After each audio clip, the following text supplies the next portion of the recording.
Welcome to ChemVid. Today we're going to be talking about chemical reactions, the coolest thing that can ever happen in your entire life. Well, sort of. Alright, so this video goes with these notes. Chemical reaction notes, double-sided, top part looks like this. Let's get started. Chemical reactions mean that you are making or breaking bonds. Okay, so you have to make something new. Something has to happen with those bonds. And just as a reminder, reactants are on the left of your equation, and products are on the right. We write equations so we know what is happening and what bonds are being made or broken. Okay? Reactants on the left, products on the right. In order to write a chemical equation, you need to know a few symbols. So first, this lovely arrow right here means yield or produces or makes or creates or anything like that. So if you're reading through your procedure and you see something yields this, that is an arrow in a balanced chemical equation. A plus sign, you all know, means combines with or adds, or sometimes it can mean a comma. We'll see how that works in a bit. But it just means that you are putting the two things together.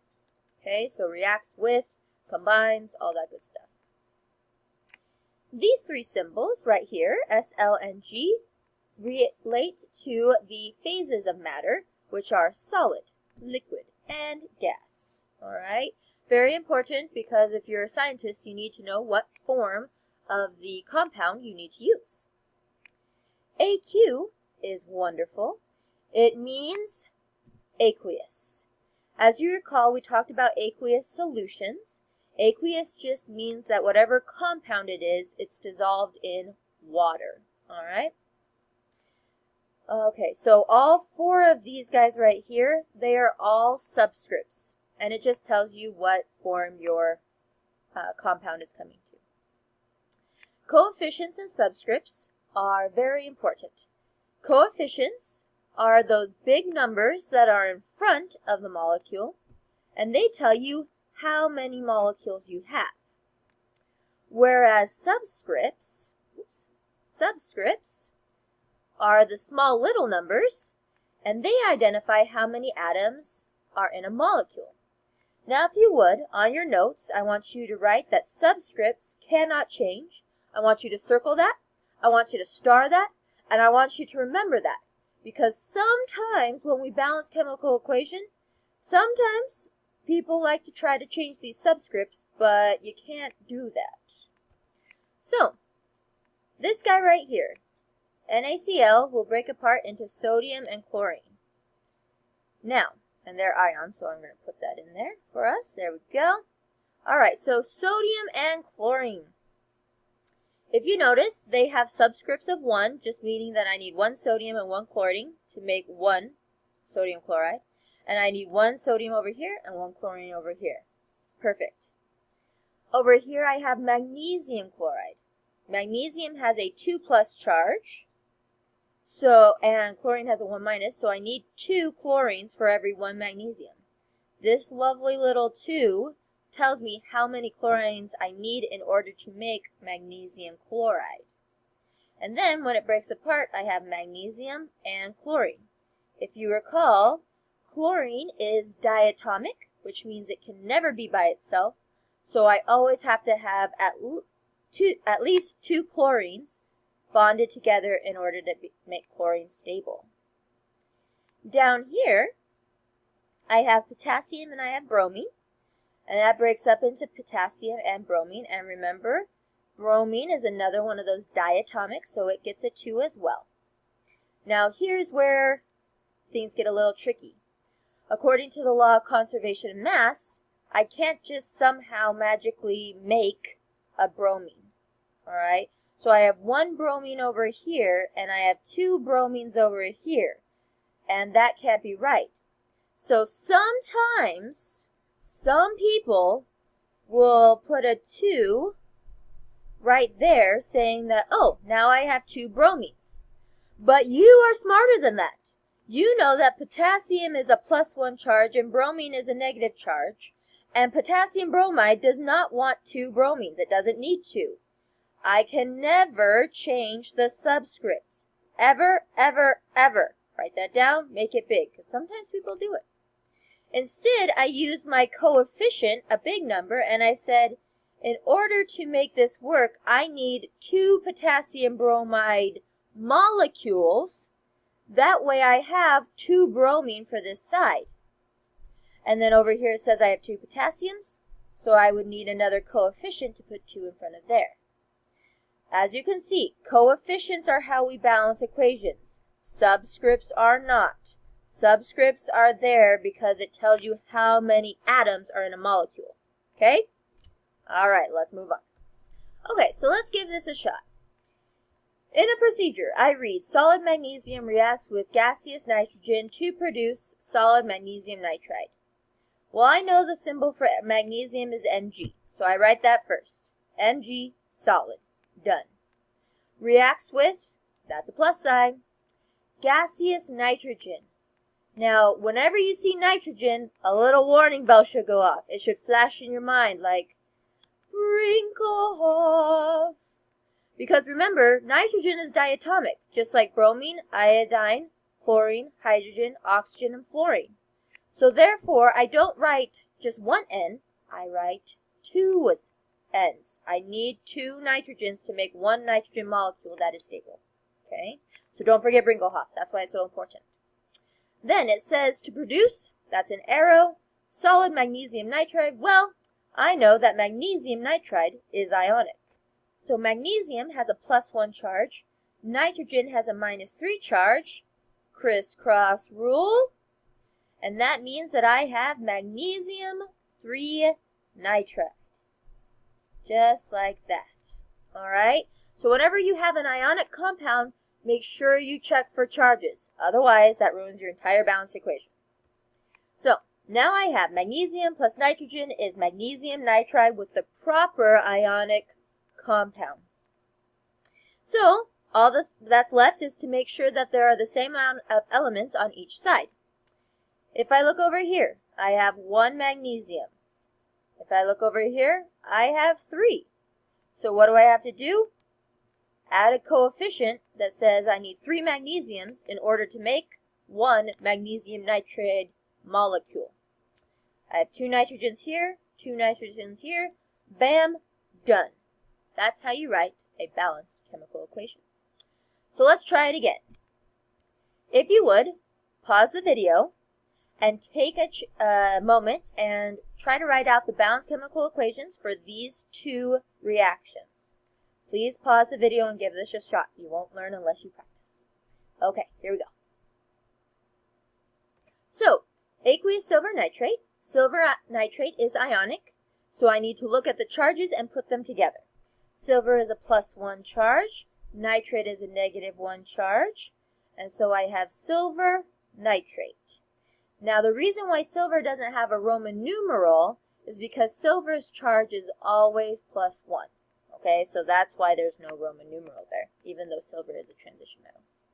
All right, reacts with, that is a plus sign, just like that. With solid copper, copper is Cu, I put a little S down there to represent solid. To form is an arrow. Aqueous, copper 2 nitrate, copper 2 nitrate, that's another ionic. So copper is +2 because of these Roman numerals. Nitrate's a -1. I do the crisscross rule. I have 1 copper, 2 nitrates, put it in parentheses, so everything is distributed properly. Then I have and solid silver with an S. And there I have it, my chemical equation. Now, all I need to do is balance it. So the first thing I do is I have to count up how many are on both sides. So for silver, on this side there is 1 silver. On this side there is 1 silver. So far, so good. On this side there is 1 nitrogen. On this side there is 1 nitrogen. Oh wait, there's a 2 right here. That means that there are 2 nitrogens. Okay? Always be careful of those little subscripts.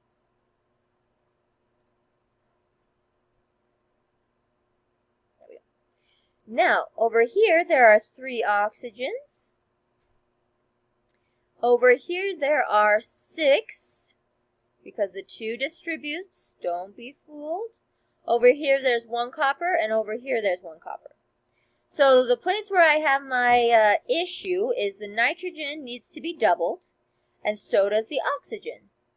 Well, that's easy enough. If I put a 2 right here, now I have twice as many nitrogen and twice as many oxygen. Bam, bam. And now my oxygens and my nitrogens are balanced. But by putting that 2 there, I also said there are now 2 silvers. So over here, I need to put a 2 in front of silver. So now I have 2. 1 copper, 1 copper, 2 silvers, 2 silvers, 2 nitrogens, 2 nitrogens, 6 oxygens, 6 oxygens. Balanced. The nice thing about balancing equations is that you always know if you've got it right, because you can look and see if you have the same amount of elements on both sides. So that's how you can balance your chemical equation. So our next one is, when heated, solid potassium chlorate. Potassium chloride is an ionic compound. Potassium is +1, chloride is -1, so it becomes potassium chlorate solid. Yields an arrow. Solid potassium chloride. Potassium chloride is ionic, so I need to make sure to check my charges. And oxygen gas. Now, did you remember to put the 2 with the oxygen gas? If not, you forgot. Wrinklehoff. You cannot forget that, because if you forget that 2, you balance this equation very differently, and you won't get the correct results when you're trying to make a substance. Okay? So, in this case, I have 1 potassium over here and 1 potassium over here. That's good. 1 chlorine, 1 chlorine. It's only my oxygens that are off. So in order to make oxygens balance, I'm going to multiply this oxygen by 2. 2 times 3 is 6. And then I can go over here and do 3 times 2 is 6. And then I just put a 2 in front of the potassium and the chlorine in order to even it all out. Alright, let's continue. Law of conservation of mass. We've talked about this. Mass cannot be created or destroyed in a chemical reaction. Therefore, you must balance every single equation. Otherwise, you will break science. And no, you may not break science. Classifying chemical reactions. So, every time we have a chemical reaction, certain things happen. These are the types of chemical reactions we can have. The first one is called synthesis, or making something from a couple of things. It looks like this. You have one element plus another element, and they combine into one element. So 2 or more things become one thing. That's called a synthesis chemical reaction. The next one is called combustion. You know that one, burning. In order to burn, you must always have a reactant as oxygen, and you must always produce CO2 and H2O. All right? On your notes right now, I want you to write that O2 is always a reactant, CO2 and H2O are always your products. Because all I have to say for combustion reactions is that methane combusts. You should know that combust means oxygen is a reactant, CO2 and H2O are products. Next is decomposition. Decomposition is kind of like things dying and breaking apart. So, I have one compound and it breaks up into its elements. Just like if you have a fish and it dies, you have to throw it down the toilet in order to get rid of it. You break apart. Replacement is the next one. Single and double replacement signified that metals are switching. So single replacement is when I have a metal and a nonmetal bound together, and then a single metal comes and steals the nonmetal and bonds with it instead. Just like if I have math homework and I switch it for a lollipop, I become happier. Double replacement is when you have a metal and a nonmetal bound together and you switch the two.